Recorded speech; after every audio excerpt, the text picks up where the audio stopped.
BJP मुखपात्र माने कहउचंती जे Congress party Manmohan Singh व्यक्तित्व को अपमानित कला। अरे बाबू, जो दल जड़े अणराजनैतिक व्यक्ति को आणिकी 5 वर्ष अर्थमंत्री कला, 10 वर्ष प्रधानमंत्री कला, से दल को तमें कहूच जे से माने डॉक्टर मनमोहन सिंह को अपमानित कले। कह जाउची कौन नहीं, डॉक्टर मनमोहन सिंह अंत्येष्टि सरी नहीं, राहुल गांधी विदेश चली गले। आज्ञा अंत्येष्टि चली बेले कौन घरे बसिक कांदीबार नियम अच्छे कि? एवं राहुल गांधी मनरे केते क्षोभ केते वेदना सेटा देशवासी देखी।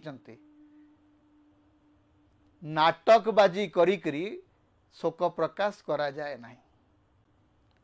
नाटकबाजी करी शोक सभा करवा भारतीय जनता पार्टी अभ्यास। जमती डॉक्टर मनमोहन सिंह जितेबाला शव संस्कार होउची, सबुठु निकृष्ट राजनीति आम से देखलु।